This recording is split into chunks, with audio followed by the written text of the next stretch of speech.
और अगर मैं गलती से भी मध्यम, मध्यम मेरे पास दो स्वर होते हैं, मैं तीव्र मध्यम का भी प्रयोग कर सकती हूँ इसमें और शुद्ध मध्यम भी, उससे मेरा राग भूपाली भूपाली ना रह के कल्याण थाट का अगर मैं तीव्र मध्यम प्रयोग करती हूँ तो कोई और राग हो जाएगा, और शुद्ध मध्यम प्रयोग करती हूँ तो शायद बिलावर के थाट का कोई राग हो जाएगा।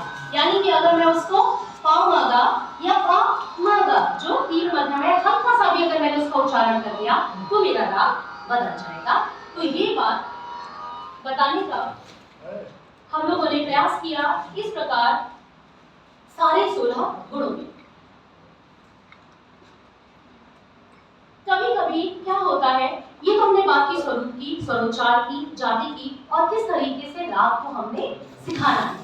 आगे आता है कि कभी कभी एक ही राग के बहुत सारे रूप होते हैं। जैसे मैं जब निपुण में आई और जब मैंने शोध शुरू किया तो मेरे हाथ में एक किताब आई संगीत मंथन, उसमें मैंने देखा कि एक एक राग के 5 प्रकार तक मैक्सिमम मैंने देखे।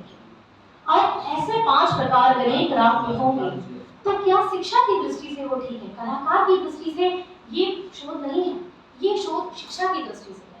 कलाकार की दृष्टि से हम ये चाहते हैं कि राग अगर हम एक बच्चे को बताते हैं जो शुरुआती शिक्षा कर रहा है, हमें उसका एक ऐसा सर्वसम्मति से माना हुआ प्रकार बताना चाहिए जिससे भविष्य में उसको कोई कंफ्यूजन ना हो, और जब वो एडवांस कक्षाओं में पहुंचे इसी प्रकार जैसे हम लोगों ने अध्ययन किया है, अध्ययन करें और अपने आप को अलग अलग प्रकारों को समझा सके। ये शिक्षा का मूल उद्देश्य होना चाहिए, क्योंकि एक जीवन में ना कोई सारे राग सीख सकता है, रागों के प्रकार तो बहुत दूर है।